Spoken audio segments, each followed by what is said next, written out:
नमस्कार, स्वागत और अभिनंदन आप सभी का। आज से हम जिन पेपरों का सॉल्यूशन करेंगे वो आपके चतुश्रेणी कर्मचारी के जो पेपर हुए 19 तारीख को, 20 तारीख को और 21 तारीख को, यानी टोटल जो 6 पेपर हैं इनका सॉल्यूशन।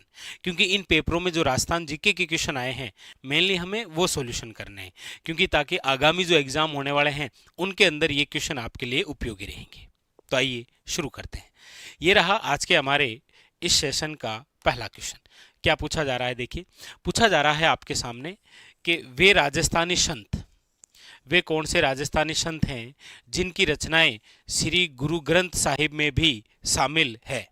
यानी ऐसे राजस्थान के कौन से संत हैं जिनकी रचनाएं जो है वो श्री गुरु ग्रंथ साहिब में भी शामिल है। ऑप्शन आपके सामने हैं, धन्ना भगत जी, देवनारायण जी, दादू दयाल जी और स्वामी स्वरूप दास जी। तो आप कहेंगे सर इसका जो राइट आंसर है वो है आपके संत धन्ना भगत जी। याद रखिएगा, ये जो संत धन्ना भगत जी हैं इनकी जो जन्मस्थली है वो आपके कौन सा स्थान है, तो याद रखिएगा वो है आपके धुवन गांव। और ये जो धुवन गांव है ये आपके कौन से जिले में है, तो याद रखिएगा टोंक जिले के अंदर, टोंक जिले के अंदर। अच्छा, ये जो संत धन्ना जी हैं याद रखिएगा इनको राजस्थान का रामानंद कहा जाता है। क्या कहा जाता है? राजस्थान का रामानंद। वैसे एक क्वेश्चन आपके सामने यहाँ से आता है कि हमारे राजस्थान के ऐसे कौन से संत हैं जो कि रामानंद जी के शिष्य हैं। रामानंद जी के शिष्य कौन कौन हैं? तो आप याद रखिएगा दो नाम पढ़ते हैं, एक तो आप पढ़ते हैं संत धन्ना जी और एक नाम आपके सामने आता है वो है संत पिंपा जी। याद रखिएगा इन दोनों के जो गुरु हैं वो कौन है? रामानंद जी। ठीक है, तो ऑप्शन नंबर हो जाएगा आपके सामने ए इज ए करेक्ट आंसर। ठीक है, अगला क्वेश्चन है आपके सामने। पूछा जा रहा है आपको कि राजस्थान में मत्स्य जो उत्सव है वो किस क्षेत्र में आयोजित किया जाता है। राजस्थान में जो मत्स्य उत्सव है वो किस क्षेत्र में आयोजित किया जाता है। आप सब जानते हैं लगभग एग्जाम के अंदर महोत्सव या उत्सव से रिलेटेड जरूर क्वेश्चन आता है। जैसा कि अभी जो शिक्षक भर्ती के एग्जाम हुए उनके अंदर क्वेश्चन आया था, राजस्थान के कौन से जिले में आभानेरी उत्सव जो है वो आयोजित किया जाता है। तो आप सब जानते हैं आभानेरी कहाँ पर है? दौसा के अंदर। उसी प्रकार यहाँ पर आपके सामने क्वेश्चन है कि मत्स्य उत्सव जो है वो निम्न में से कौन से क्षेत्र में मनाया जाता है। तो आप याद रखिएगा अलवर के अंदर। मत्स्य जो उत्सव है वो कौन से जिले के अंदर है या कौन से क्षेत्र में, यहाँ पूछा गया तो याद रखिएगा अलवर। ठीक है, चलिए आगे इस पेपर के अंदर राजस्थान जीके के जो क्वेश्चन हैं उनके बारे में हम चर्चा करते हैं। ठीक है, लीजिए अगला क्वेश्चन है आपके सामने। पूछा जा रहा है आपसे कि राजस्थान राज्य की पहली मेट्रो लाइन जो 2015 के अंदर जयपुर में शुरू हुई थी उसका नाम क्या था। आप सब जानते हैं क्वेश्चन आता है कि हमारे राजस्थान का एकमात्र मेट्रो शहर किसे कहा जाता है। तो आप सब जानते हैं वो है आपके जयपुर। और जयपुर के अंदर ये जो राज्य की पहलो मेट्रो लाइन शुरू हुई है इसका नाम क्या रखा गया। तो आप सब जानते हैं जयपुर को क्या कहते हैं आप? पिंक सिटी, गुलाबी नगरी कहते हैं। तो इस लाइन का जो नाम रखा गया था वो था आपके पिंक लाइन। ऑप्शन नंबर क्या है? याद रखिएगा A is a correct answer. ठीक है, अगला क्वेश्चन देखते हैं। अगला क्वेश्चन है आपके सामने, वो ये रहा। ये क्वेश्चन भी काफी सारे एग्जामों के अंदर आ रहा है अभी वर्तमान में। क्वेश्चन है आपके सामने कि निम्नलिखित में से कौन सा राजस्थानी लोक नृत्य ऐसा है जिसमें कलाकार अपने सिर पर कई पीतल के घड़े या मिट्टी के मटके संतुलित करते हैं और जिसे पुरुष और महिलाएं दोनों प्रस्तुत करते हैं। यानी कि राजस्थानी लोक नृत्य का ऐसा कौन सा नृत्य है या लोक नाट्य भी आप कह सकते हैं जिसके अंदर महिला और पुरुष दोनों मिलकर, जिसमें महिलाओं द्वारा अपने सिर पर काफी सारे घड़े रखकर संतुलित करते हैं। जैसे आपने नाम सुना होगा एक प्रवीण प्रजापत का, जैसे नाम सुना होगा आपने अश्मिता काड़ा का, जिन्होंने अपने सिर पर 111 मटके रखकर नृत्य किए थे। तो वैसे तो इस नृत्य को आप कहते हैं मटका नृत्य। क्या कहते हैं, मटका नृत्य। और ये जो मटका नृत्य है ये किस नृत्य का नाम है, तो याद रखिएगा वो है भवाई नृत्य। किसका नाम है, याद रखिएगा ऑप्शन नंबर है आपके सामने, सी इज करेक्ट आंसर, भवाई। ठीक है, आगे अगला क्वेश्चन देखिए। अगला जो क्वेश्चन है वो आपके सामने ये रहा। यहां पर आपके सामने क्वेश्चन आया है, वो आया है तराइन के युद्ध से। देखिए, तराइन के युद्धों की जब भी आप बात करते हैं तो वैसे तो इतिहास में तराइन के 3 युद्ध हुए हैं, लेकिन हमारे एग्जाम की दृष्टि से 2 युद्ध बड़े खास हैं। कौन कौन से, देखो, तराइन के युद्ध की चर्चा करते हैं। तराइन युद्ध, तराइन कहां पर है, तो आप सब जानते हैं हरियाणा। तराइन कहां पर है, हरियाणा। यहां पर हम जिन युद्धों की चर्चा कर रहे हैं, एक तो तराइन का प्रथम युद्ध और एक तराइन का दूसरा युद्ध। आप सब जानते हैं कि तराइन का जो प्रथम युद्ध है वो लड़ा गया है 1191 के अंदर, और तराइन का जो दूसरा युद्ध है वो लड़ा गया है 1192 के अंदर। चाहे प्रथम हो और चाहे दूसरा हो, ये दोनों जो युद्ध हैं ये किन के मध्य हुए हैं, तो एक तरफ तो आप कहेंगे सर पृथ्वीराज चौहान तृतीय, पृथ्वीराज चौहान तृतीय, और सामने कौन था, तो आप कहेंगे सर मोहम्मद गोरी। जो तराइन का प्रथम युद्ध हुआ था उसमें कौन विजय हुए थे, तो याद रखिएगा तराइन का जो प्रथम युद्ध है वो विजय हुए थे पृथ्वीराज तृतीय, और तराइन का जो दूसरा युद्ध है वो कौन विजय हुए थे, तो याद रखिएगा घोरी। अक्सर क्वेश्चन आते हैं पहला कब हुआ, दूसरा कब हुआ, किन के मध्य हुआ, पहला कौन जीता और दूसरा कौन जीता। यहां पर है कि तराइन के प्रथम युद्ध में पृथ्वीराज तृतीय ने किसे पराजित किया था, तो आप कहेंगे सर मोहम्मद गोरी को। ऑप्शन नंबर जो है वो क्या हो जाएगा आपके सामने, वो हो जाएगा B is a correct answer. आगे अगला क्वेश्चन, अगला जो क्वेश्चन है वो आपके सामने ये रहा।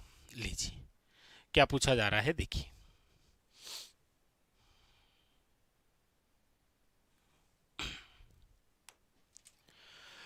पूछा जा रहा है आपसे कि निम्नलिखित झीलों में से कौन सी झील जो है वो राज्य में सबसे उत्तरी दिशा में स्थित है।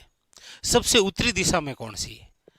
अब आप कहेंगे सर सबसे पहले ये लीजिए, ये रहा आपके सामने राजस्थान का मैप, ये रही उत्तर दिशा। अब यहां पर आपके सामने 4 जिले ऑप्शन में हैं, देख लीजिए कौन कौन सी। एक तो है आपके सामने राजसमंद झील। आप कहेंगे सर राजसमंद झील जो है वो आपके राजसमंद जिले में है, यहां पर लिख देता हूं राजसमंद। ठीक है, राजसमंद झील। फिर उसके बाद में है सांबर झील। आप कहेंगे सर सांबर झील जिसका विस्तार जो है वो आप अक्सर पढ़ते भी हैं, 3 जिलों के अंदर पढ़ते हैं आप भाई, जयपुर में है, नागौर में है और अजमेर के अंदर है। 33 के अकॉर्डिंग की बात कर रहा हूं मैं। ठीक है, उसके बाद में फिर कौन सी, पिछोला झील। आप कहेंगे सर पिछोला झील जो है वो है आपके कहां पर, तो आप कहेंगे सर उदयपुर में, ये रही पिछोला झील। उसके बाद में कौन सी है, नक्की झील, और नक्की झील रही आपके यहां पर शिरोई के अंदर। अब आपको क्वेश्चन पूछा गया था कि कौन सी झील राज्य में सबसे उत्तर दिशा में, तो सबसे उत्तर की ओर कौन है, आप कहेंगे सर सांबर। लीजिए ऑप्शन नंबर जो है वो क्या हो जाएगा, B is a correct answer. याद रखिएगा कौन सी झील है, सांबर झील। लीजिए अगला, अगला है आपके सामने, पूछा जा रहा है आपसे अमोल पालेकर द्वारा निर्देशित हिंदी फिल्म पहली किसके द्वारा लिखी गई लघु कहानी दुविधा पर आधारित है। विजयदान देथा, मलचंद तिवारी, सूर्यमल मिश्रण, गिरजा व्यास। तो आप कहेंगे सर यहां पर इसका जो राइट आंसर है वह है विजयदान देथा। याद रखिए विजयदान देथा आप सब जानते हैं जिनका उपनाम है बीजी, इनको क्या कहा गया है, बीजी। राजस्थान का शेक्सपियर कहते हैं इनको, राजस्थान का याद रखिएगा शेक्सपियर। इसके अलावा सूर्यमल जो मिश्रण है याद रखिएगा ये हमारे राजस्थान के राज्य कवि हैं, राज्य कवि हैं। इनकी भी बहुत सारी प्रसिद्ध रचनाएं हैं जहां से क्वेश्चन आता है। जैसे इनकी प्रसिद्ध रचनाओं में आप सुनते हैं वंश भास्कर है, वीर सतसई है, बलवंत विलास है, बलवंत विलास है, याद रखिएगा राम रंजाट है, राम रंजाट है, छादोमयुग है, छादोमयुग, और इसके अलावा याद रखिएगा एक क्षतिरासु, ये भी इनकी रचना है। तो इनसे रिलेटेड भी क्वेश्चन आ जाता है, याद रखिएगा सूर्यमल मिश्रण। लेकिन यहाँ पर जो पूछा गया ऑप्शन नंबर क्या है, याद रखिएगा A is a correct answer, Vijaydan Detha. Vijaydan Detha की एक और बड़ी प्रसिद्ध रचना है, वो है आपके बातारी फुलवारी। कौन सी है? बातारी फुलवारी। अब यहाँ से एक क्वेश्चन तो मैं आपसे पूछूंगा कि बातारी फुलवारी जो है उसमें कुल कितने खंड हैं, बताइए। बातारी फुलवारी में कुल कितने खंड हैं, ये आपको बताना है, ठीक है। चलिए आगे, अगला जो क्वेश्चन है आपके सामने वो है आपके कुछ इस प्रकार से, ये लीजिए क्या पूछा गया है, देखिए। राजस्थान का वह जिला जो पाकिस्तान के साथ सबसे छोटी अंतर्राष्ट्रीय सीमा साझा करता है। यहां पर बात जो है वो है आपकी कौन सी? अंतर्राष्ट्रीय सीमा की। जैसा देखिए ये रहा आपके सामने राजस्थान का मैप, 33 के अकॉर्डिंग ही क्वेश्चन पूछा गया है, तो मैं 33 के अकॉर्डिंग ही चर्चा कर रहा हूँ। ये राजस्थान का मैप, आप सब जानते हैं कि ये दिशा उत्तर है, ये आपके सामने कौन सी है? पश्चिम है। और हमारे राजस्थान का वह भाग जो पाकिस्तान के साथ सीमा साझा करता है वो उत्तर पश्चिमी भाग है। इसी बाउंड्री को आप कहते हैं रेड क्लिप रेखा।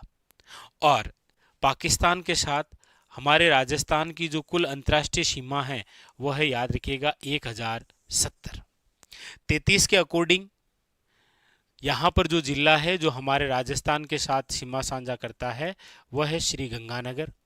उसके बाद में फिर है आपके सामने बीकानेर, उसके बाद में फिर यहाँ पर है आपके सामने जैसलमेर, और उसके बाद में फिर यहाँ पर है आपके सामने बाड़मेर, ठीक है।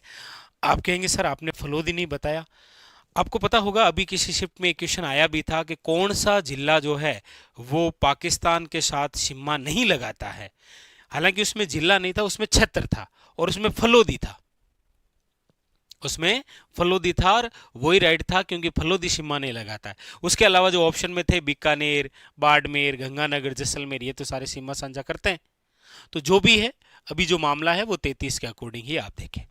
अच्छा, ये जो राजस्थान पाकिस्तान के साथ कुल 1070 किलोमीटर जो सीमा बनाता है उसमें सर्वाधिक सीमा जो है वो जैसलमेर बनाता है 464 किलोमीटर। बीकानेर जो है वो बनाता है 168 किलोमीटर।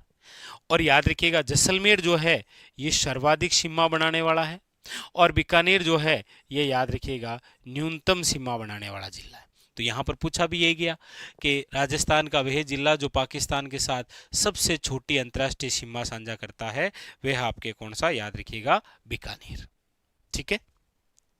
आगे अगला क्वेश्चन,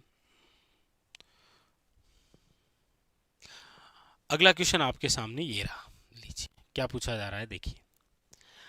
अगला क्वेश्चन पूछा जा रहा है निम्नलिखित में से कौन सी नदी बनास की सहायक नदी नहीं है, यानी ऐसी कौन सी नदी है जो बनास की सहायक नदी नहीं है। ऑप्शन देखेंगे बेड़च, आप कहेंगे सर बनास, बेड़च और मेनाल त्रिवेणी संगम बनाते हैं तो ये तो बनास की सहायक नदी है। कोठारी आप कहेंगे सर बनास की सहायक नदी है। आप कहेंगे सर खारी, खारी ये वो है बिजराल की पहाड़ियां राजसमंद से निकलने वाली, ये भी बनास की सहायक नदी है। लेकिन आप देखेंगे जाखम जो है ये तो आपको पता ही है, सोम, माही और जाखम ये तो त्रिवेणी संगम बनता है, तो ये तो आपकी किसकी सहायक नदी है? याद रखिएगा बनास की सहायक नदी तो नहीं है। ये किसकी सहायक नदी है? जाखम। तो याद रखिएगा सोम, माही और जाखम ये जो त्रिवेणी संगम है, ये त्रिवेणी संगम आपके बनता है कहाँ पर? वहीं बणेश्वर धाम, आदिवासियों का कुंभ जिससे आप कहते हैं, याद रखिएगा नवाटापुरा गांव डूंगरपुर में, ठीक है। तो ऑप्शन नंबर हो जाएगा यहां पर B is a correct answer. आगे अगला, अगला क्वेश्चन है आपके सामने, ये लीजिए। अगला है कि राजस्थान में वन विहार अभ्यारण्य निम्नलिखित में से किस क्षेत्र में स्थित है? राजस्थान के अंदर जो वन विहार अभ्यारण्य, देखिए प्रसिद्ध बात करते हैं तो 3 अभ्यारण्य है, देखिए वन विहार, वन विहार अभ्यारण्य, केसरबाग वन्यजीव अभ्यारण्य, राम सागर वन्यजीव अभ्यारण्य।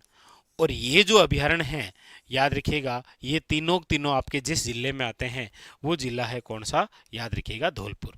अक्सर कई बार क्वेश्चन आया है इनमें से कोई वन लाइनर देखकर, या फिर पूछ लेता आपको कि कौन सा ऐसा अभयारण्य है जो धौलपुर में नहीं है, याद रखेंगे आप। ठीक है, तो ये तीनों ही आपके कहां पर है, धौलपुर के अंदर।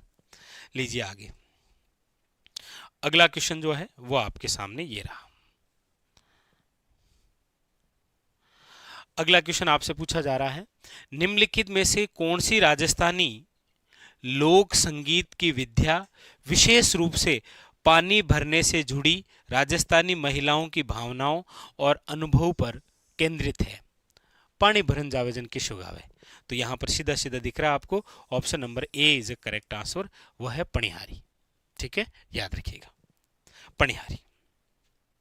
अगला क्वेश्चन है आपके सामने कि डूंगरपुर की भील लड़की का नाम बताइए जिसने जून 1947 में रास्तापाल आंदोलन के दौरान शहादत प्राप्त की थी। आप सब जानते हैं कि डूंगरपुर जिले के अंदर एक घटना आप पढ़ते हैं जिसका नाम है रास्तापाल की घटना। और ये जो रास्तापाल की घटना है ये हुई है आपकी 19 जून 1947 को। ये जो रास्तापाल स्थान है ये आपके कौन से जिले में आता है या कौन सी रियासत में आए, ये भी पूछा जाए तो आप याद रखिएगा कौन सा है, डूंगरपुर। और इस रास्तापाल की घटना में जो बालिका शहीद हुई थी वो है आपके, याद रखिएगा कौन सी, Kalibai. Very very important. Option number जो है वो है A is a correct answer, यानी कि कालीबाई। याद रखिएगा कालीबाई। पूछा जाता है कि कालीबाई की जो प्रतिमा है, अक्सर क्वेश्चन आता है कि कालीबाई की जो प्रतिमा है वो निम्न में से कौन सी झील के किनारे लगी हुई है। तो याद रखिएगा वो है आपके गेप सागर झील के किनारे, गेप सागर झील के किनारे डूंगरपुर में। ठीक है, और ये जो प्रतिमा है ये किससे निर्मित है, याद रखिएगा काले पत्थर से। और कालीबाई अपने शिक्षक जो है वो सेंगा भाई को बचाते हुए वीर गति को प्राप्त हुई थी। ठीक है, वेरी वेरी इंपॉर्टेंट, ध्यान रखिएगा। अगला क्वेश्चन,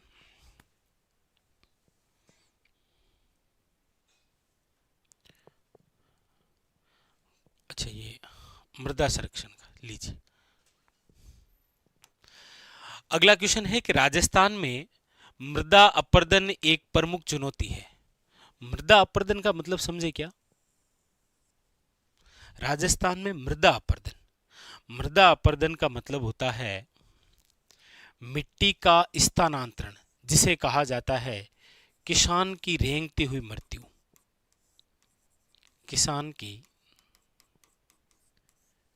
रेंगती हुई मृत्यु, याद रखिएगा किसान की रेंगती हुई मृत्यु कहा जाता है किसे, मृदा अपरदन। यहां कह रहा है कि मृदा अपरदन एक प्रमुख चुनौती है, बिल्कुल है। मृदा संरक्षण के प्रयास हैं, निम्नलिखित में से किसको छोड़कर अन्य सभी शामिल हैं, यानी एक जो है वो शामिल नहीं है। देखिए, फसल आवर्तन, पट्टीदार खेती, रासायनिक उर्वरकों के उपयोग में बढ़ोतरी, तो इससे मृदा संरक्षण थोड़ी होगा। ऑप्शन नंबर जो है वो हो जाएगा आपके सामने सी। ठीक है, याद रखेंगे आप। आगे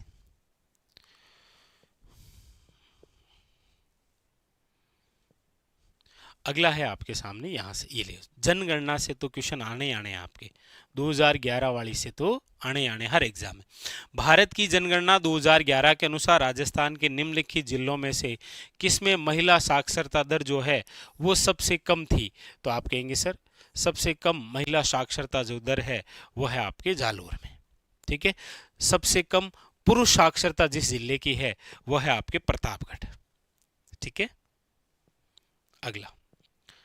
अगला है कि राज्य का जो राज्यपाल है, राज्य के मंत्री परिषद की नियुक्ति किसकी सलाह पर करता है? मुख्यमंत्री की सलाह पर। ठीक है, मुख्यमंत्री की सलाह पर करता है। ठीक है, साइंस आ गई। अच्छा, अगला है आपके सामने कि राजस्थान विधानसभा जून 2025 के अनुसार में कुल कितनी सीटें हैं? अब आप सब जानते हैं राजस्थान विधानसभा, देखिए आपको पूछा जाता है कि राजस्थान में विधानसभा की कुल कितनी सीटें हैं, या राज्यसभा के कुल कितने सदस्य हैं, या फिर लोकसभा की कुल कितनी सीटें हैं, ऐसे क्वेश्चन आते हैं। तो लोकसभा की तो है आपके 25, याद रखिएगा, राज्यसभा है 10 और विधानसभा कितनी है 200, याद रखिएगा। ठीक है, अगला ये आपके सामने 2021 के अंदर करंट से संबंधित क्वेश्चन था। वो पूछा गया कि राजस्थानी कविता संग्रह, याद रखिएगा, वेरी वेरी इंपॉर्टेंट, ये काफी सारे फर्स्ट ग्रेड एग्जामों के अंदर भी पूछा गया था कि मुक्ति जो है जिसने 2021 में साहित्य अकादमी पुरस्कार जीता, किसके द्वारा लिखी गई है, तो याद रखिएगा मिटेश निर्मोही की रचना है मुगेती, याद रखिएगा। ठीक है, मुगेती।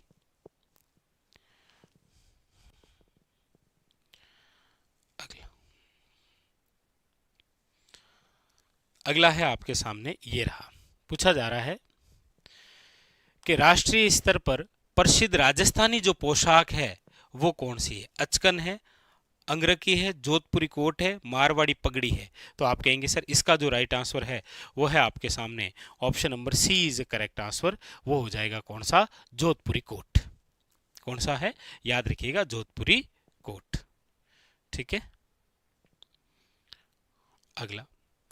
अगला है आपके सामने, ये रहा कि भारत की जनगणना के अनुसार राजस्थान में बाल लिंगानुपात 0 से लेकर 6 वर्ष की आयु का बाल लिंगानुपात या शिशु जो लिंगानुपात है वो कितना है, तो आप कहेंगे सर वह है 888, 888।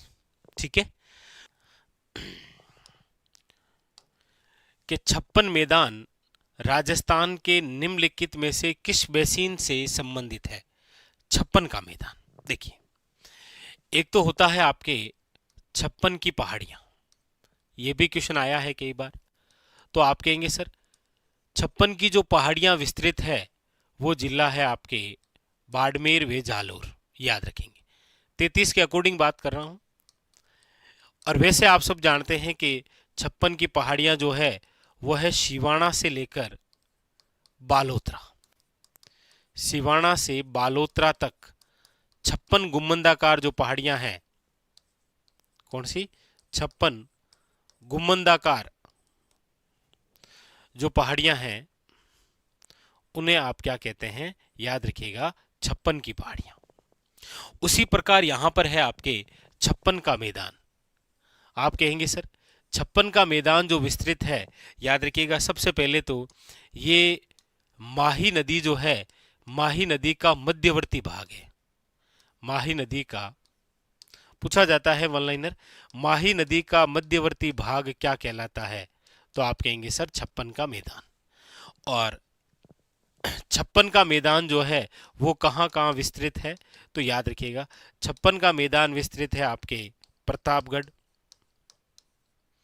याद रखिएगा बांसवाड़ा, याद रखिएगा डूंगरपुर, याद रखिएगा उदयपुर।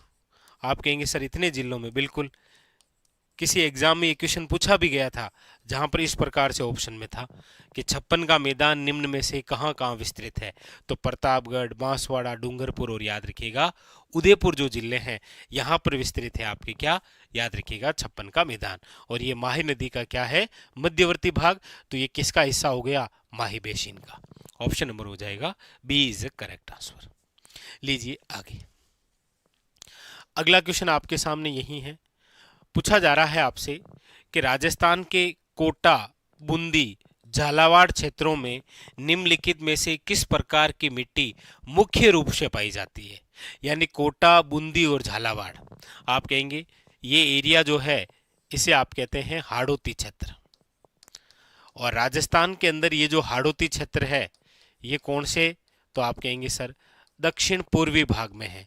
और दक्षिण पूर्वी भाग में किस प्रकार की मिट्टी विस्तृत है, तो आप कहेंगे सर वो है काली मिट्टी, याद रखिएगा।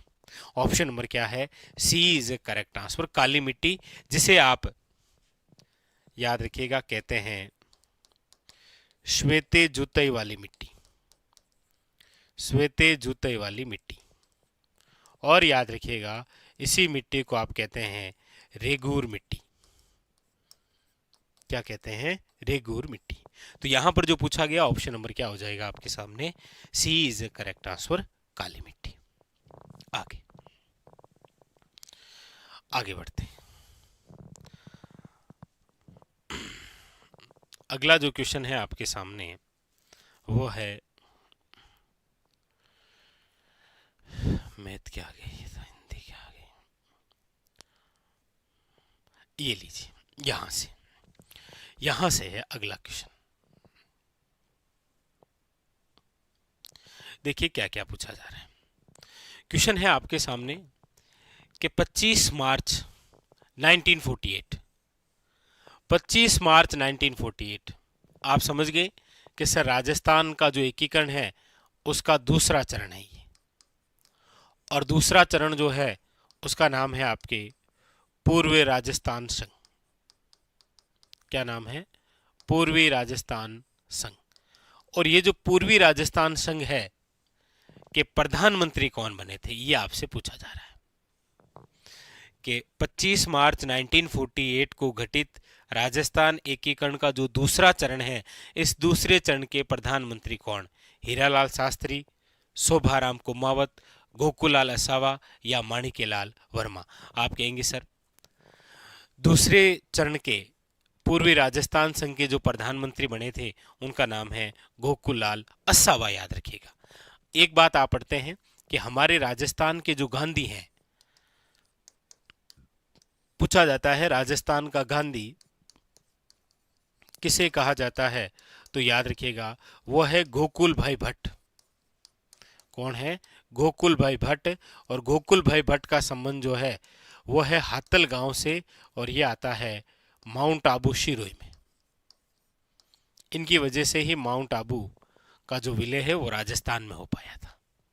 तो ये गोकुल भाई भट्ट है, ये गोकुलाल असावा है, याद रखेंगे। ये हमारे राजस्थान के गांधी हैं। राजस्थान का गांधी पूछा जाए तो गोकुल भाई भट्ट है। मेवाड़ का गांधी पूछा जाए तो माणिक्यलाल वर्मा है। वागड़ का गांधी पूछा जाए तो भोगीलाल पांडे हैं। और एक बार पटवार के अंदर पूछ लिया था चिड़ावा का गांधी किसे कहते हैं, तो मास्टर प्यारेलाल गुप्ता को कहते हैं। ठीक है, आगे अगला क्वेश्चन है आपके सामने कि निम्नलिखित में से राजस्थान से कौन भारत के 11वें उपराष्ट्रपति के रूप में कार्यरत रहे। देखिए राजस्थान की बात हम करते हैं तो आज तक राजस्थान से 2 ऐसे व्यक्तित्व हुए हैं जो भारत के क्या बने हैं, उपराष्ट्रपति। कौन कौन बने? एक तो बने हैं भैरू सिंह जी शेखावत, जिन्हें बाबूसा के नाम से जानते हैं, और दूसरे बने हैं जगदीप जी धनखड़, याद रखिएगा। लेकिन हमारे राजस्थान के एकमात्र ऐसे व्यक्ति जो राजस्थान के सीएम भी रहे और भारत के उपराष्ट्रपति भी रहे, याद रखिएगा कौन है? भैरू सिंह शेखावत। तो ये 11वें उपराष्ट्रपति के रूप में कार्यरत थे, जबकि जगदीप जी जो धनखड़ हैं ये 14वें उपराष्ट्रपति के रूप में कार्यरत रहे। ठीक है, याद रखिएगा, very very important, option number D. आगे अगला क्वेश्चन है आपके सामने, लीजिए। अगला क्वेश्चन पूछा जा रहा है कि नागरचोल किस राजस्थानी भाषा की उपबोली है। देखिए राजस्थान के अंदर जब हम बोलियों की बात करते हैं तो प्रमुख रूप से जो बोलियां हैं वो तो है आपके सामने राजस्थान के अंदर कितनी, तो आप कहेंगे सर वो तो ये रही टोटल। एक तो है आपके कौन सी, आप कहेंगे सर मारवाड़ी। ठीक है, एक कौन सी है आपके, तो आप कहेंगे सर वागड़ी। एक यहाँ पर है आपके कौन सी, मालवी। एक है आपके कौन सी, ढूंढाड़ी। और एक है आपके कौन सी, मेवाती। तो पूछा जा रहा है कि ये जो नागरचोल है ये किस राजस्थानी भाषा की उपबोली है, इनमें से किसकी उपबोली है। तो आप कहेंगे सर देखिए नागरचोल,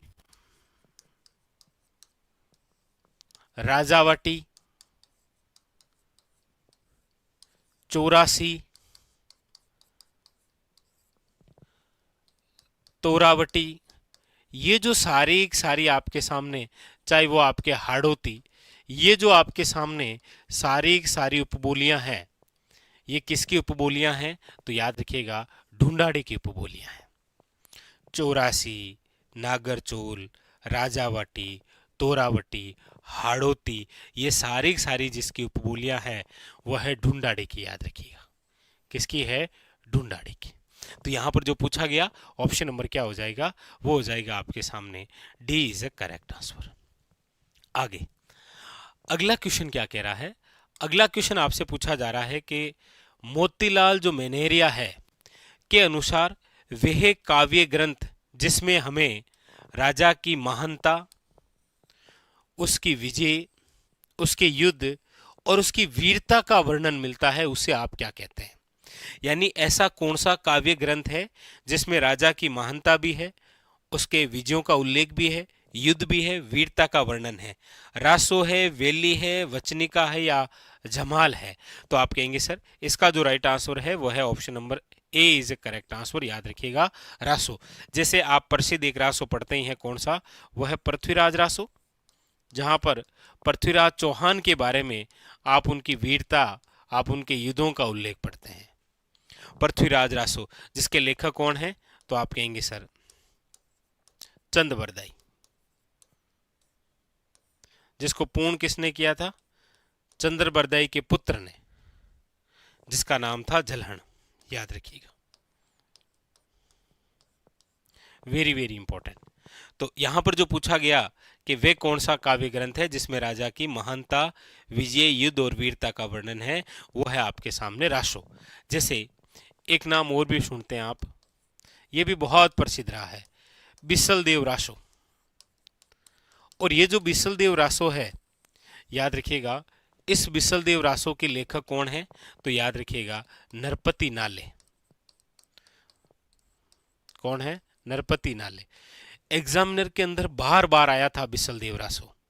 22-23 के एग्जाम के हर एक शिफ्ट में क्वेश्चन था कि बिसल देव रासो किस प्रकार का काव्य है? तो याद रखिएगा प्रेम काव्य। ये किस प्रकार का रस पर आधारित है? तो याद रखिएगा श्रृंगार रस पर आधारित है। अच्छा, बिसल देव रासो के अंदर नायक के रूप में किसे दर्शाया गया है? तो याद रखिएगा विग्रह रहा चतुर्थ, इसे ही कहा गया है बिसल देव। और नायिका के रूप में किसे दर्शाया गया है? तो याद रखिएगा वेरी वेरी इंपॉर्टेंट राजमती। तो बहुत ही इंपॉर्टेंट रहा है बिसल देव रासो। 22-23 के एग्जामों में लगभग हर एक शिफ्ट का क्वेश्चन था, किस प्रकार का काव्य है, किस रस पर आधारित है, कभी पूछता है लेखक कौन है, कभी कह रहा है कौन से नायक और नायिका का उल्लेख मिलता है। ठीक है, तो यहां पर तो आपके सामने जो पूछा गया ऑप्शन नंबर क्या हो जाएगा? ए इज करेक्ट आंसर। याद रखिएगा रासो। आगे अगला है आपके सामने, लीजिए अगले दो क्वेश्चन आपके सामने फिर आ गए हैं।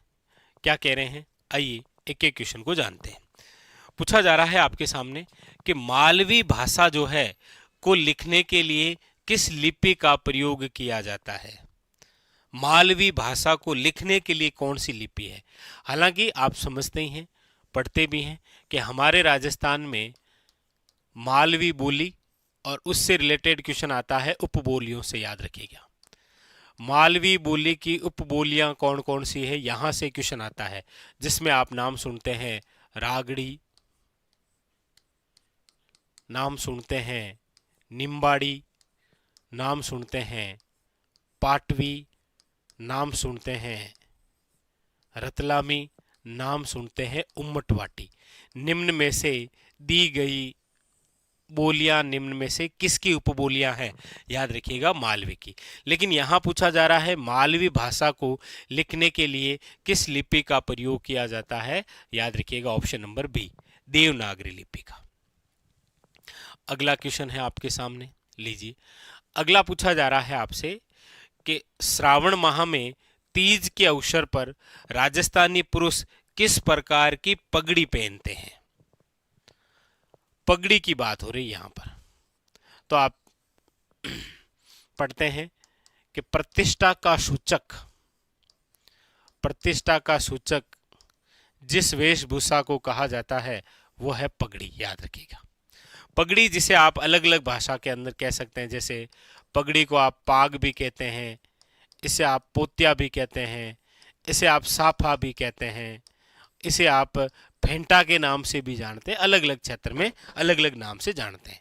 क्वेश्चन आता है कि पगड़ी के सजाने के आभूषण कौन कौन से हैं? ये भी क्वेश्चन आ रखा है।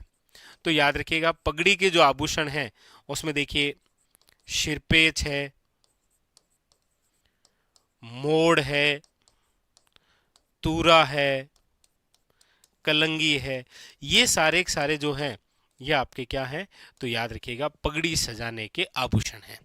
पूछा जा रहा है कि निम्न में से श्रावण माह में तीज के अवसर पर राजस्थानी पुरुष किस प्रकार की पगड़ी पहनते हैं, तो लहरिया, याद रखिएगा। मोटड़ा जो है ये विवाह के अवसर पर पहना जाने वाला सापा है, याद रखिएगा, ये पहना जाता है विवाह के अवसर पर। और याद रखिएगा पूछा जाए दशहरे के अवसर पर निम्न में से किस प्रकार की पगड़ी पहनी जाती है, तो याद रखिएगा मदिल। ऐसे भी क्वेश्चन बन सकता है कि दशहरे के अवसर पर निम्न में से किस प्रकार की पगड़ी पहनी जाती है, याद रखिएगा। ठीक है, आगे अगला क्वेश्चन है आपके सामने, लीजिए। क्या पूछा जा रहा है? पूछा जा रहा है कि नीचे सूचीबद्ध नामों में से कौन सा आभूषण राजस्थानी महिलाओं द्वारा गले में पहना जाता है। गले में पहना जाने वाला आभूषण जो है वो कौन सा है? तिमणियां है, कर्णफूल है, नोगरी है या राखड़ी है? बताइए कौन सा आभूषण है जो महिलाओं द्वारा गले में पहना जाता है? कई बार गला आ जाता है, कई बार गर्दन आ जाता है। तो ऑप्शन नंबर आपको दिख ही रहा है, A is the correct answer, याद रखिएगा तिमणिया। ठीक है, हाँ। एक याद रखिएगा शब्द नोगरी है और एक शब्द नेवरी है। नेवरी याद रखिएगा पैरों का आभूषण है और नोगरी हाथों का आभूषण है। ठीक है, ये भी थोड़ा सा ध्यान रखिएगा। अगला क्वेश्चन है आपके सामने। पूछा जा रहा है कि निम्नलिखित में से किस संगीतकार समुदाय के बीच पश्चिमी राजस्थान में मोरचंग जूझ हॉर्प विशेष रूप से लोकप्रिय है? एक वाद्य यंत्र का नाम दे रखा है और वो वाद्य यंत्र है मोरचंग। मोरचंग जिसे आप कहते हैं जूझ हॉर्प, पूछा ये भी जाता है। मोरचंग या जिसे आप कहते हैं जूझ हॉर्प, ये दोनों होठों के बीच मुंह में लेकर बजाते हैं। इसीलिए पहली बात तो ये मोरचंग किस प्रकार का वाद्य यंत्र है, तो याद रखिएगा सुशीर वाद्य यंत्र है। और सुशीर वाद्य यंत्रों में सबसे छोटा वाद्य यंत्र यही है, मोरचंग या जिसे आप कहते हैं जूझ हार्प, याद रखिएगा। पूछा जा रहा है कौन सी समुदाय के बीच विशेष लोकप्रिय है? भोपा है, शहरिया है, नट है या लंगा है? तो यहां पर ऑप्शन नंबर हो जाएगा, याद रखिएगा सी इज ए करेक्ट आंसर, लंगा। भोपों से रिलेटेड भी क्वेश्चन आता है।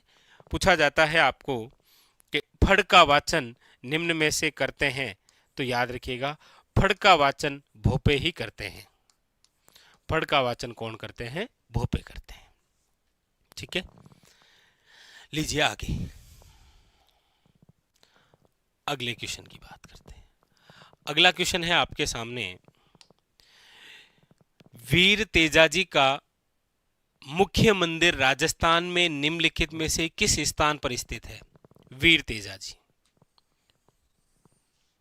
बताइए। देखिए वीर जो तेजाजी महाराज हैं और वीर तेजाजी जो हैं, इससे संबंधित जो जो महत्वपूर्ण स्थल हैं उनके बारे में चर्चा कर देता हूं। देखिए सबसे पहले तो वीर तेजाजी की जो जन्मस्थली है वो कौन सी है? तो आप कहेंगे सर वीर तेजाजी की जो जन्मस्थली है वो है आपके, याद रखिएगा खरनाल गांव। और आप सब जानते हैं कि खरनाल कहां पर है, याद रखिएगा नागौर में।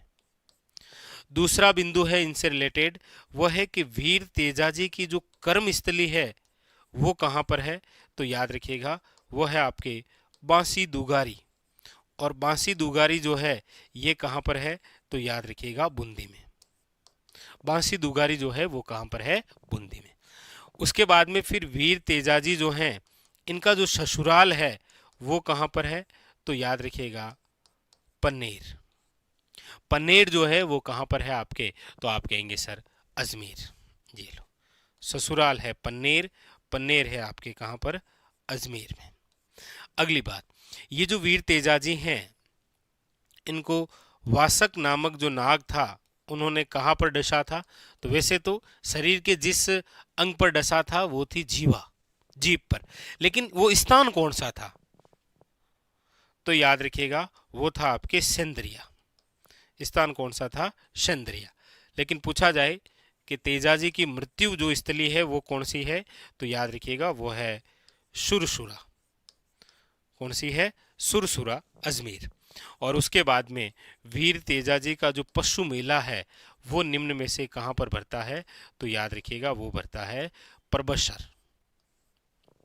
तो वीर तेजाजी से संबंधित ये 6 स्थल तो बड़े महत्वपूर्ण हैं, कई बार एग्जाम के अंदर आए हैं। और आप सब जानते ही हैं मारवाड़ क्षेत्र के सबसे लोकप्रिय देवता है, मारवाड़ क्षेत्र के लोकप्रिय देवता वीर तेजाजी, जिनकी घोड़ी का नाम आप सब जानते हैं, कमेंट करके बता दीजिएगा आप ही, ठीक है? मैं तो क्या ही बताऊं, आप बताना। और वीर तेजाजी जो हैं, याद रखिएगा ये किन के अवतार हैं? ये बहुत अच्छा क्वेश्चन है, याद रखिएगा भगवान शिव के अवतार हैं ये वीर तेजाजी। वीर तेजाजी ने, याद रखिएगा, किन के गायों की रक्षा की थी? तो लाछा गुजरी की गायों की रक्षा की थी। आज वीर तेजाजी को हम, याद रखिएगा, गोरक्षक के रूप में, इनको नाग देवता के रूप में, और बड़ी महत्वपूर्ण बात, कालिया बालिया के देवता के रूप में भी पूछते हैं। कालिया बालिया का देवता, याद रखिएगा। तो इनके ये जन्म स्थली, क्रम स्थली, ससुराल, मृत्यु स्थली, पशु मेला और वासक नामक नाग द्वारा कौन से स्थान पर डसा गया था, ये और ये कुछ विशेष बातें जो इनसे रिलेटेड आती है। तो यहाँ पर पूछा गया था कि मुख्य मंदिर राजस्थान में किस स्थान पर है? तो वैसे तो खरनाड़ के अंदर है, लेकिन यहाँ ऑप्शन में नहीं है, तो परबतसर। एक बार पूछा गया था कि परबतसर वाला जो मंदिर है वो कौन से महाराजा ने बनाया था? तो याद रखिएगा मारवाड़ के महाराजा अभय सिंह ने तेजाजी का जो मंदिर है ना परबतसर में, वो बनाया था, याद रखना आप, ठीक है? Very very important. लीजिए आगे अगला क्वेश्चन। अगला है आपके सामने, ये रहा। पूछा जा रहा है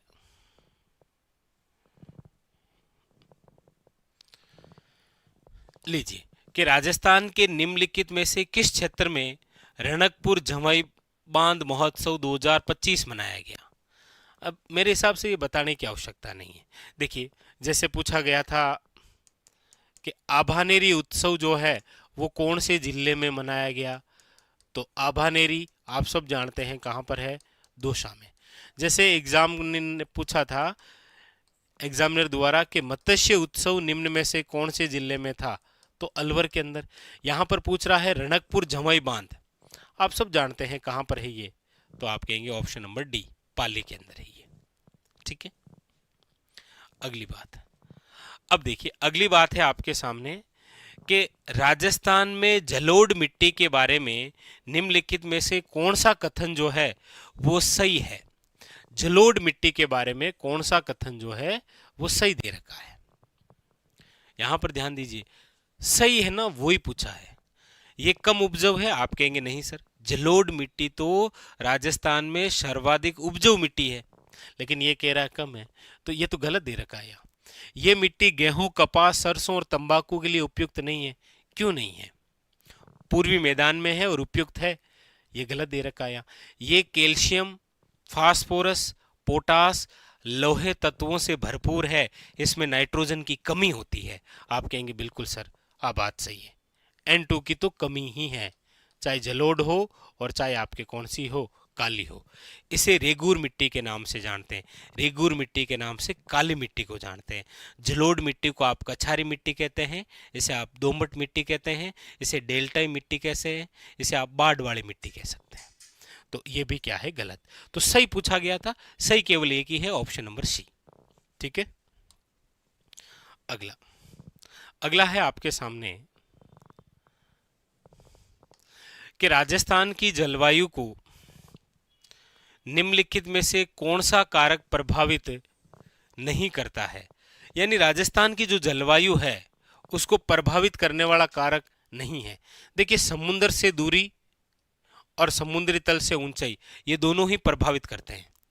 अक्षांशीय स्थिति याद रखिएगा राजस्थान की जलवायु को प्रभावित करता है, देशांतरी स्थिति प्रभावित नहीं करता है।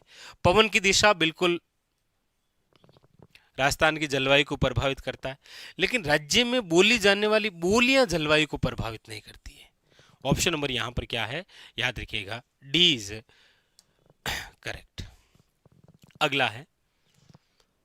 अगला क्वेश्चन आपके सामने पूछा जा रहा है, राजस्थान में 2024 में मानसून सीजन जून से लेकर सितंबर होता है के दौरान किस महीने में दीर्घावधि औसत वर्षा का सबसे कम प्रतिशत दर्ज किया जाता है। यानी कि मानसून वर्षा ऋतु आप जानते हैं जून, जुलाई, अगस्त और सितंबर माह में रहती है, लेकिन इनमें से कौन सा ऐसा महीना है जिसके अंदर औसत वर्षा जो होती है उससे भी कम प्रतिशत दर्ज की जाती है। तो आप कहेंगे सर वह है जून माह, क्योंकि 15 जून के आसपास हमारे राजस्थान में क्या है, मानसून का आगमन होता है। और सबसे पहले मानसून आप जानते हैं कौन सा आता है, अरब सागरीय मानसून। अगला है, निम्नलिखित में से कौन सा वन्यजीव अभयारण्य राजस्थान के 12 क्षेत्र में स्थित है, 12 वाला कौन सा है। देखिए, रामसागर वन्यजीव अभयारण्य है आपके धौलपुर में। कहां पर है, धौलपुर के अंदर। सरिस्का वन्यजीव अभयारण्य जो है वो आपके कहां पर है, अलवर के अंदर। वन विहार जो है ये भी आपके कहां पर है, धौलपुर के अंदर। और शेरगढ़ वन्यजीव अभयारण्य जो है वो आपके कहां पर है, याद रखिएगा 12 में। तो ऑप्शन नंबर क्या हो जाएगा, डी।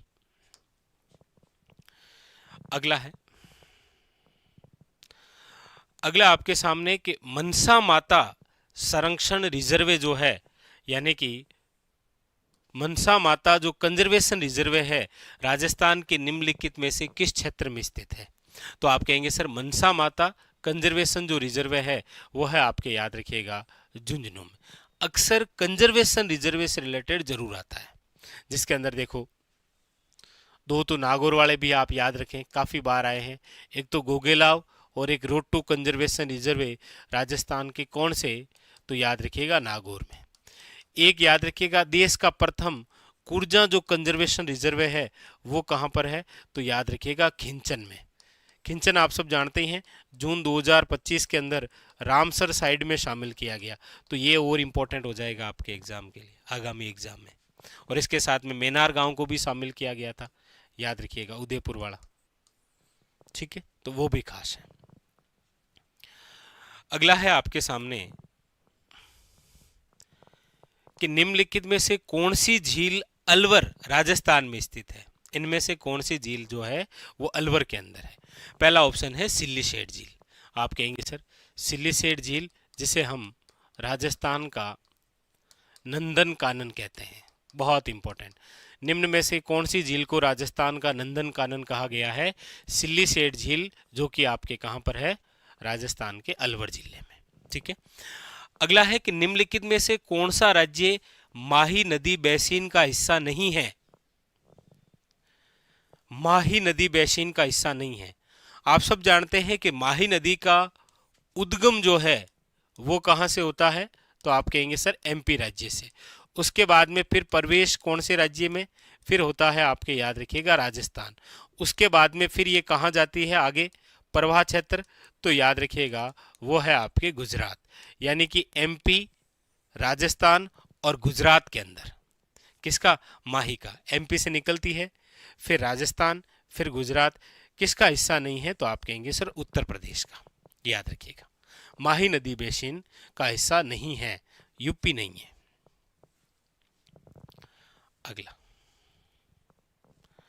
अगला क्वेश्चन है, देखिए बहुत अच्छा बेहतरीन सा क्वेश्चन आपके सामने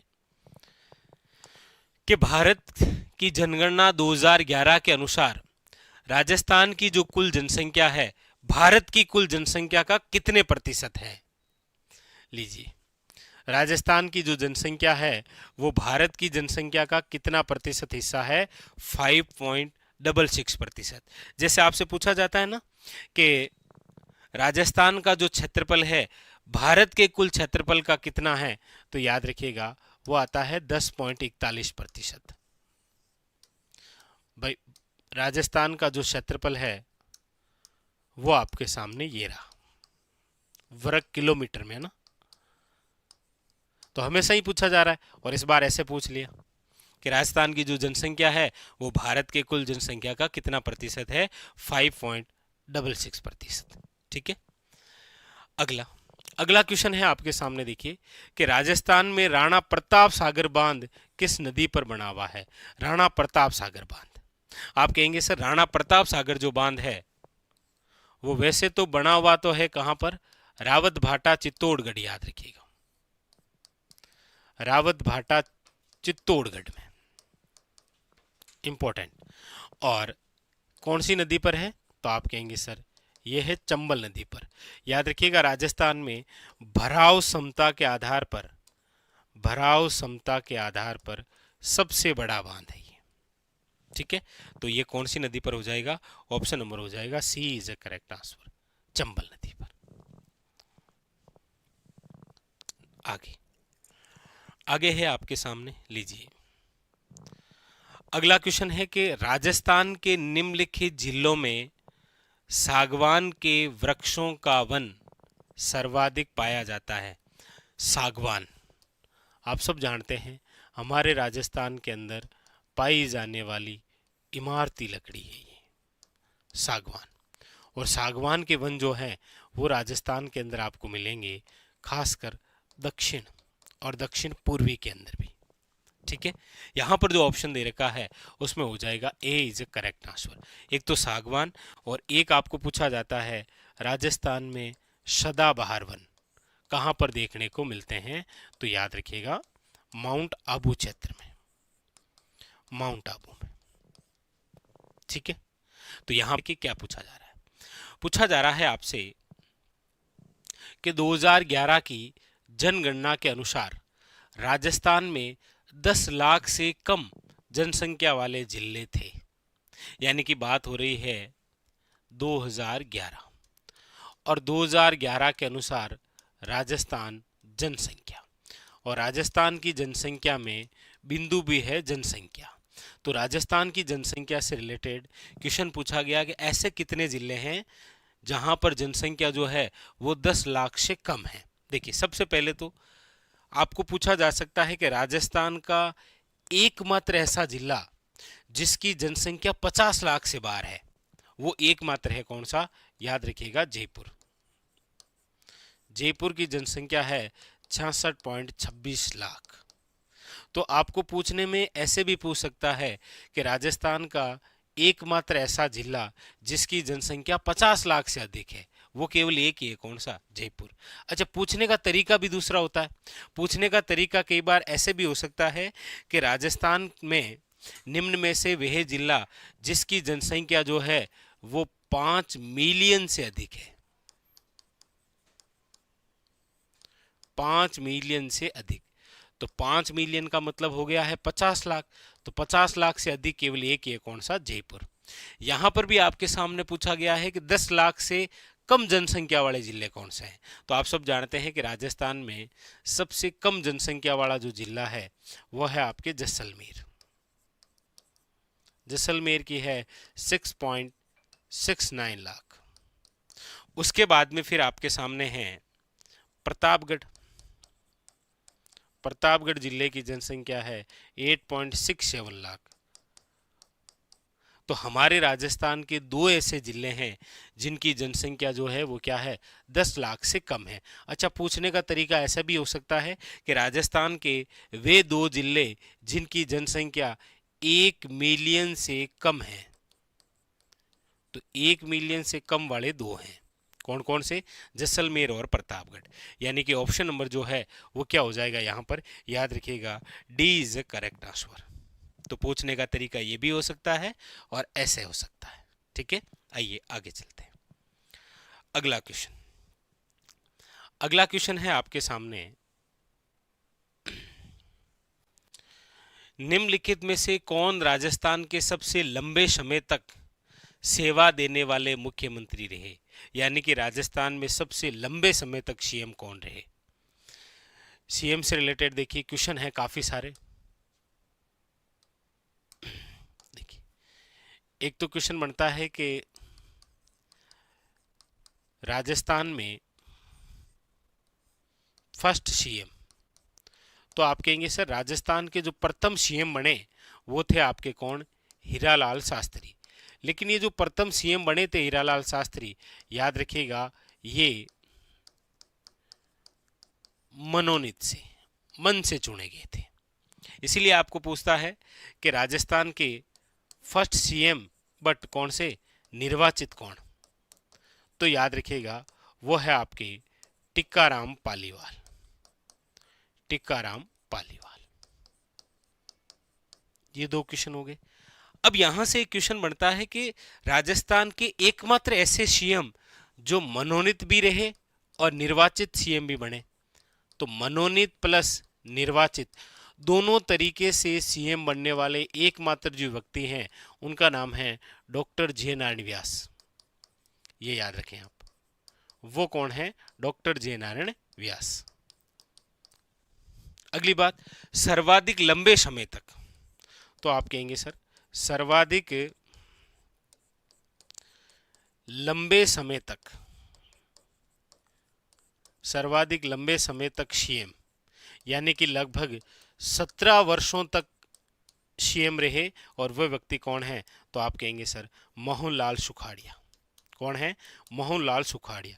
इसीलिए याद रखिएगा मोहनलाल जो सुखाड़िया है इनको कहा जाता है राजस्थान का आधुनिक निर्माता।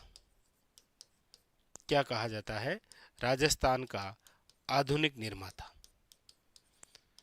चलिए आप कमेंट करके एक प्रश्न बताइए, ये तो राजस्थान के आधुनिक निर्माता है कौन, मोहनलाल सुखाड़िया। आपको कमेंट करके बताना है राजस्थान के निर्माता कौन है, राजस्थान के निर्माता। तो यहां पर आपसे पूछा गया था कि सर्वाधिक लंबे समय तक सेवा देने वाले सीएम कौन थे, याद रखिएगा मोहनलाल सुखाड़िया। आप पूछेंगे सर सबसे कम समय तक सेवा देने वाले कौन थे, तो याद रखिएगा सबसे कम समय तक यानी कि मात्र और मात्र 16 दिन, वो थे आपके हीरालाल देवपुरा। राजस्थान में सबसे कम सीएम रहने वाले व्यक्ति, कम समय तक सीएम रहने वाले व्यक्ति कौन, हीरालाल देवपुरा। सर्वाधिक समय तक सीएम रहने वाले कौन, मोहनलाल सुखाड़िया। प्रथम सीएम कौन, हीरालाल शास्त्री। प्रथम मनोनीत सीएम कौन, हीरालाल शास्त्री। प्रथम निर्वाचित सीएम कौन, टिक्काराम पालीवाल। और याद रखिएगा यही टिक्काराम पालीवाल हमारे राजस्थान के फर्स्ट डिप्टी सीएम, उप मुख्यमंत्री भी यही बने थे। कौन, टिक्काराम पालीवाल, याद रखिएगा। और हमारे राजस्थान के एकमात्र ऐसे सीएम जो भारत के उपराष्ट्रपति भी बने, भैरू सिंह शेखावत, जिनको बाबू शाह के नाम से जानते हैं, याद रखेंगे। ठीक है, तो यहां पर जो पूछा गया ऑप्शन नंबर क्या हो जाएगा, D is the correct answer. सारी बातें क्लियर, आइए आगे बढ़ते हैं। अगला क्वेश्चन, अगले क्वेश्चन के बारे में देखिए। अगला क्वेश्चन है आपके सामने, ये रहा। क्या पूछा जा रहा है देखिएगा। पूछा जा रहा है आपसे कि राजस्थान में कर्क रेखा राज्य के दक्षिणी सिरे से निम्नलिखित में से किस जगह के निकट से गुजरती है। यानी कि बात हो रही है कौन सी, कर्क रेखा को लेकर।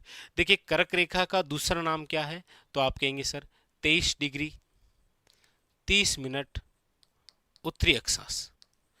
और ये जो अक्षांश है 23 डिग्री 30 मिनट उत्तरी अक्षांश, ये हमारे राजस्थान के जिस भाग से गुजरता है वो भाग ये रहा, यानी कि यहां से, ये यहां से गुजरती है कौन सी, कर्क रेखा। कर्क रेखा याद रखिएगा पूछा जाए राजस्थान में कौन से भाग से, तो याद रखिएगा दक्षिणी राजस्थान से गुजरती है। अच्छा कितने जिलों से गुजरती है, तो याद रखिएगा 2 जिले हैं। 2 जिले कौन कौन से हैं, तो याद रखिएगा एक तो बांसवाड़ा है और एक आपके कौन सा है, डूंगरपुर है। एक बांसवाड़ा है और एक कौन सा है, डूंगरपुर है, याद रखिएगा। वेरी वेरी इंपॉर्टेंट क्वेश्चन आए, कर्क रेखा को 2 बार, कर्क रेखा को 2 बार पार करने वाली नदी, पार करने वाली नदी कौन सी है, तो याद रखिएगा माही। कौन सी नदी है, तो याद रखिएगा माही नदी। ठीक है, चलिए, तो यहां पर जो पूछा गया था कौन सा ऑप्शन हो जाएगा, ऑप्शन नंबर हो जाएगा D is correct answer, Banswara. ठीक है, और बांसवाड़ा के भी याद रखिएगा, बांसवाड़ा के मध्य भाग से पूछा जाए निम्न में से वह अक्षांश जो बांसवाड़ा का विभाजन करता है, याद रखिएगा इंपॉर्टेंट, कर्क रेखा। और डूंगरपुर के तो दक्षिणी भाग से गुजरती है, चिखली गांव है वहां से। ठीक है, ऑप्शन नंबर डी। अगला अगला है आपके सामने, लीजिए, पूछा जा रहा है वर्ष 1911 में राजस्थान में गोगा जी के मंदिर का पुनर्निर्माण। देखिए, गोगा जी का मंदिर हो चाहे आपके रामदेव जी का मंदिर हो, हाँ, और चाहे आपके करणी माता का मंदिर हो, ये जो जितने भी मंदिर हैं इनका जो पुनर्निर्माण है वो कराने वाले एक ही शासक है, वो है आपके महाराजा गंगा सिंह। ठीक है, याद रखिएगा। यहां पर बात हो रही है किसको लेकर, गोगा जी के मंदिर। सबसे पहले तो देखिए, गोगा जी के जो मंदिर हैं, गोगा जी के मंदिर कहलाते हैं मेड़ी। क्या कहलाते हैं, मेड़ी। इसीलिए आपको पढ़ने में मिलता है कि एक तो आप बताइए शीर्ष मेड़ी कहां पर है, मतलब जहां पर गोगा जी का शीश गिरा था। एक आप बताइए गोगा जी की धुर मेड़ी कहां पर है, क्योंकि जहां पर गोगा जी की धड़ गिरी थी।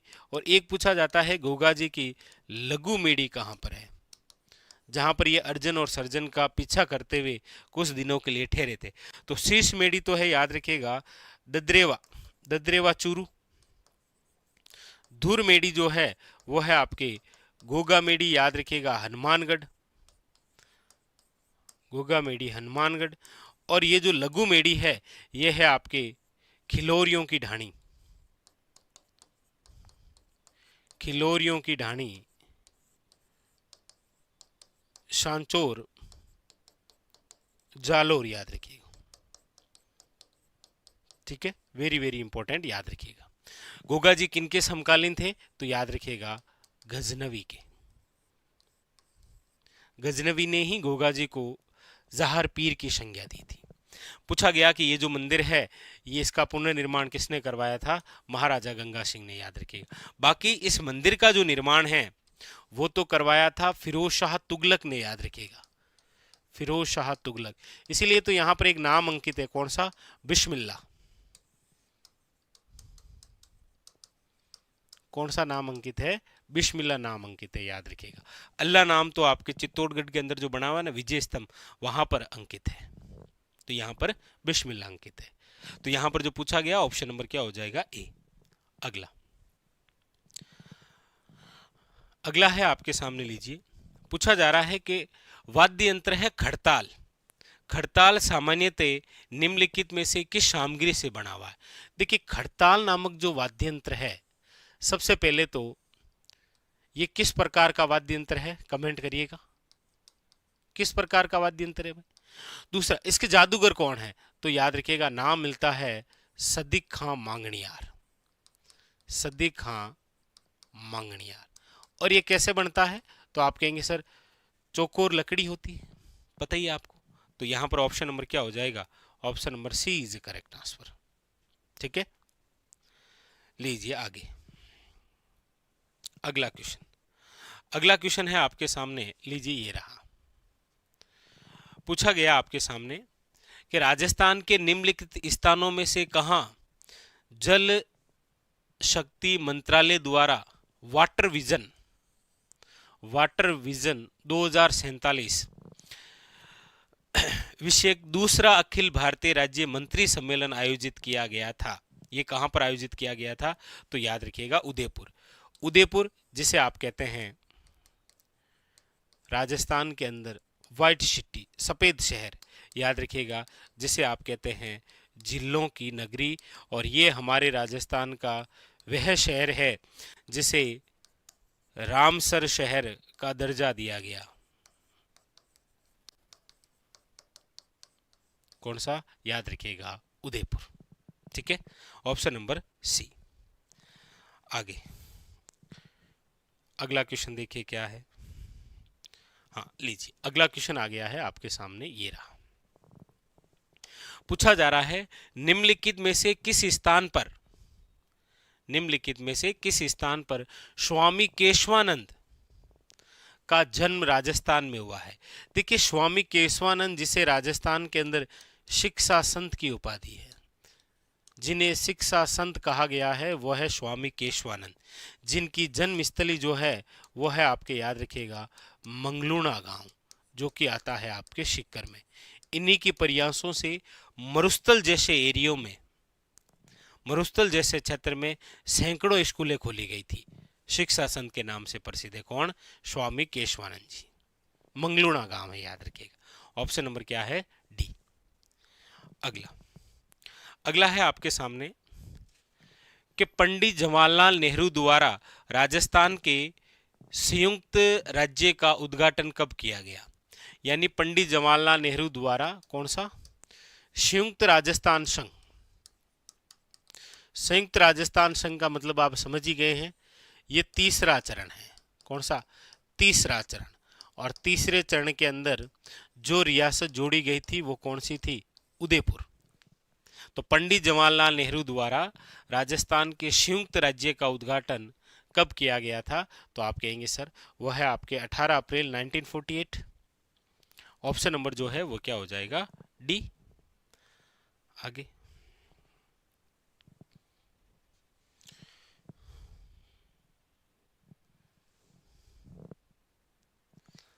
हाँ लीजिए, ये बड़ा अच्छा और शानदार सा क्वेश्चन है। क्वेश्चन पूछा गया आपके सामने कि सिरोही में दिलवाड़ा जो जैन मंदिर है वो किस पत्थर से तराशे गए हैं? देखिए काफी सारे क्वेश्चन बनते हैं, यहां से आप ध्यान दें। पहला क्वेश्चन तो बनता है कि ये जो दिलवाड़ा जैन मंदिर है ये निम्न में से कहां पर है? तो आप कहेंगे सर ये है आपके माउंट आबू में। ये लो, ठीक है। दिलवाड़ा जैन मंदिरों का निर्माण कब हुआ है? दूसरा क्वेश्चन तो 11 से 13वीं शताब्दी। ये लो दूसरा क्वेश्चन। तीसरा हो गया दिलवाड़ा जैन मंदिर कितने मंदिरों का समूह है? तो याद रखिएगा 5 मंदिरों का।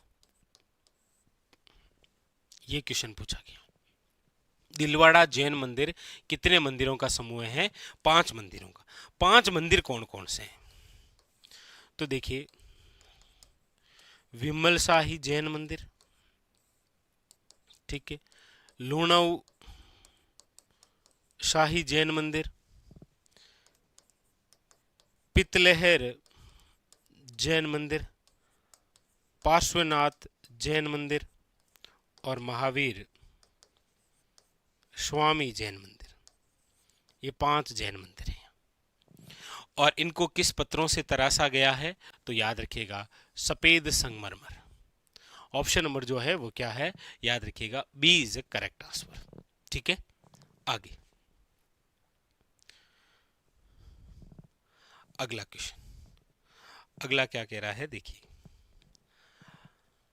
लीजिए बहुत अच्छा क्वेश्चन, गुरु शिखर से रिलेटेड। क्या पूछा है देखिए, पूछा गया है कि गुरु शिखर की जो चोटी है उसके संदर्भ में निम्नलिखित में से कौन सा कथन सही नहीं है? बस प्रश्न ध्यान से पढ़े, है या नहीं है। क्या पूछा है? जैसे यहां पूछा है गुरु शिखर की चोटी के संबंध में, तो ये अरावली पर्वतमाला की सबसे ऊंची चोटी है। आप कहेंगे ये कथन सही है कि ये अरावली पर्वतमाला की क्या है? सबसे ऊंची चोटी। ये सतपुड़ा पर्वतमाला की सबसे ऊंची चोटी से भी ऊंची है, बिल्कुल ऊंची है। ये सिरोही क्षेत्र में स्थित है, बिल्कुल है। और समुद्री तल से गुरु शिखर की जो ऊंचाई है वो 1722 मीटर है। आप कहेंगे सर यहाँ पर दे रखा है 2722, जबकि कितनी है? तो आप कहेंगे सर 1722 मीटर या फिर 1727 मीटर, जिसे आप पढ़ते हैं। ठीक है, तो यहाँ पर जो कथन है वो कौन सा सही नहीं है? तो डी जो है वो गलत है। यहाँ पर 1727 है, ना कि 2722 है। आगे अगला क्वेश्चन, अगला है आपके सामने, लीजिए। पूछा गया है आपके सामने कि राजस्थान के किस प्रख्यात कवि को 2025 में साहित्य और शिक्षा के क्षेत्र में उनके योगदान के लिए पद्मश्री से सम्मानित किया गया? बताइए। आप सब जानते हैं कि 2025 में पद्मश्री से सम्मानित जो व्यक्ति हैं वो कौन कौन हैं, तो आप कहेंगे सर एक तो है बतूल बेगम, एक है बैजनाथ महाराज, एक है आपके शिन काफ निजाम। बतूल बेगम जयपुर, बैजनाथ महाराज लक्ष्मणगढ़ सीकर, सिनकाफ निजाम जोधपुर। तो कई बार तो क्या है कि क्वेश्चन इस प्रकार से आपके सामने आ जाता है कि निम्न में से वह व्यक्ति जिनको 2025 का जो है वो पद्मश्री नहीं दिया गया था। तो आपके सामने ये क्वेश्चन जो है ये इस प्रकार से भी बन सकता है, ध्यान रखें आप कि निम्न में से कौन से व्यक्ति को नहीं दिया गया था। और यहाँ पर ऑप्शन में बतूल बेगम, बैजनाथ महाराज और शिनकाफ निजाम, और साथ में एक नाम और आ जाएगा वह है जानकी लाल भांड। क्योंकि आप सब जानते हैं जानकी लाल जो भांड है उनको 2024 का पद्मश्री दिया गया था, और उनका संबंध किस कला से है, तो आप कहेंगे सर उनका संबंध है बहरूपिया कला से, याद रखिएगा, ठीक है। और यहाँ पूछा गया साहित्य और शिक्षा के क्षेत्र के योगदान के लिए, तो वह है सिनकाफ निजाम। ऑप्शन नंबर जो है वो क्या है, ए इज द करेक्ट। बतूल बेगम जो है याद रखिएगा मांड गायिका है, मांड गायिका। तो क्वेश्चन पूछने के तरीके ऐसे भी हो सकते हैं। आगे अगला क्वेश्चन देखिए, अगला है आपके सामने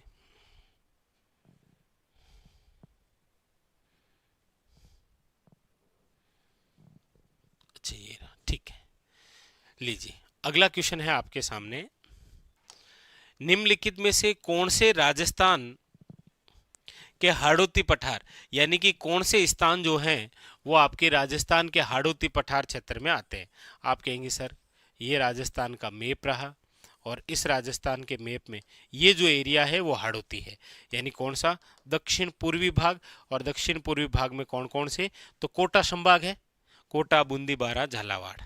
यानी ऑप्शन नंबर जो है वो क्या हो जाएगा आपके सामने, देख लो, हाँ यही है, ये लीजिए ऑप्शन नंबर जो है वो क्या हो जाएगा, ए इज करेक्ट आंसर। अगला अगला है आपके सामने कि ग्रेट इंडियन जो ब्रस्टर्ड है परियोजना को राजस्थान के निम्नलिखित में से किस संरक्षित क्षेत्र में सबसे पहले शुरू किया गया। देखिए ग्रेट इंडियन ब्रस्टर्ड, सबसे पहले तो ग्रेट इंडियन ब्रस्टर्ड याद रखिएगा किसे कहा गया है, तो याद रखिएगा घोड़ावण को। घोड़ावण हम सब जानते हैं हमारे राजस्थान का राज्य पक्षी है, और ये जो राज्य पक्षी है ये संकटापन में है, लुप्त होने की कगार पर। इसीलिए ग्रेट इंडियन ब्रस्टर्ड जो परियोजना है वो कहाँ शुरू की गई, तो आप कहेंगे सर हमारे राजस्थान में घोड़ावण की सबसे बड़ी जो शरण स्थली है वो आपके कहाँ पर है, तो आप कहेंगे सर घोड़ावण की सबसे बड़ी शरण स्थली आप देखेंगे तो वो है आपके राष्ट्रीय मरु उद्यान। कहाँ पर है, राष्ट्रीय मरु उद्यान। याद रखिएगा हमारे राजस्थान का सबसे बड़ा अभ्यारण्य है जिसका क्षेत्रफल है 3162 वर्ग किलोमीटर, जिसका विस्तार है जैसलमेर और बाड़मेर में, जैसलमेर और बाड़मेर के अंदर, याद रखेंगे राष्ट्रीय मरु उद्यान। तो आप कहेंगे फिर सर यहाँ पर जो ऑप्शन है वो हो जाएगा डेजर्ट नेशनल पार्क, यानी option number A is a correct answer, ठीक है। चलिए तो ये था आज का हमारा सेशन, मिलते हैं कल इसी पेपर के जो और क्वेश्चन बचे हैं उनके बारे में सॉल्यूशन करते हैं। देखिए प्रतिदिन उद्देश्य ये रहता है कि 10, 15 या 20 क्वेश्चन लेकर उनका सॉल्यूशन कर लें ताकि आपके भी क्विक रिवीजन जो है वो होता रहे, ठीक है। आज के लिए इतना ही, धन्यवाद आप सबका।